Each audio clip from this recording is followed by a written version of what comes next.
सड़क पर चल रहे हैं और देखते हैं कि एक तेज रफ्तार वाली गाड़ी आपके पास आ रही है और उस वक्त आपकी आंखें बंद हो जाती है और जब आप अपनी आंखें खोलते हैं तो देखते हैं कि 15 साल बीत चुके हैं। ऐसा ही हुआ अमेरिका की रहने वाली 6 साल की लड़की एलिना के साथ, जिसने अभी दुनिया को देखना शुरू ही किया था। एलिना, जिसका गंभीर एक्सीडेंट हो जाता है और वह करीब 37 सालों तक कोमा में रहती है और कोमा में ही उसकी मृत्यु हो जाती है, जिसके नाम सबसे लंबे दिनों तक कोमा में रहने का गिनीज वर्ल्ड रिकॉर्ड मौजूद है। क्या है ये कोमा और क्यों लोग कोमा में चले जाते हैं, आइए जानते हैं इस वीडियो में। जब किसी व्यक्ति का बीमारी या किसी दुर्घटना में उसके दिमाग पर बहुत ही गहरी चोट लगती है तो वह कोमा में चले जाता है। दोस्तों, कोमा में पेशेंट एक लाश की तरह हो जाता है। उसे कब होश आएगा इसकी कोई गारंटी नहीं होती। होश आने में कभी 4 दिन लग सकते हैं या 4 साल या फिर कभी नहीं।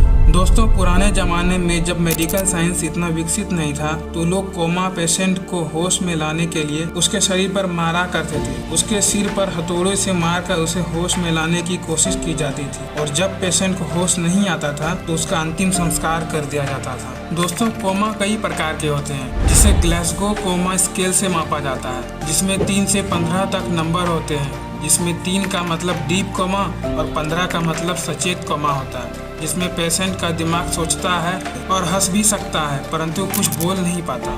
दोस्तों, कोमा के बहुत प्रकार होते हैं, जिसमें वेजिटेटिव स्टेट ऑफ कोमा, जिसमें पेशेंट को उबासी लेते और स्माइल करते हुए देखा जा सकता है परंतु वह कुछ बोल नहीं सकता और ना ही सुन पाता है। वहीं दूसरे प्रकार का कोमा होता है जिसे कैटाटोनिया कहा जाता है, जिसमें पेशेंट किसी भी तरह का मूवमेंट नहीं कर पाता, यहाँ तक कि वह सांस भी नहीं ले पाता है, जिसे डॉक्टरों द्वारा वेंटिलेटर पर रखा जाता है। दोस्तों, कोमा का सबसे खतरनाक स्टेट तब होता है जब ब्रेन डेड हो जाता है। जब किसी व्यक्ति की दुर्घटना में सिर पर गहरी चोट लगती है और अगर ब्रेन डेड हो जाता है, ऐसे में अगर पेशेंट को 4 दिन से पहले होश आ जाए तब ठीक है, वरना उसके ठीक होने के चांसेस सिर्फ 7% ही होता है, जो कि 2 हफ्तों बाद सिर्फ 2% बचता है। दोस्तों, कोमा एक ऐसी स्थिति है जिसमें मनुष्य ना तो जी पाता है और ना ही मर पाता है।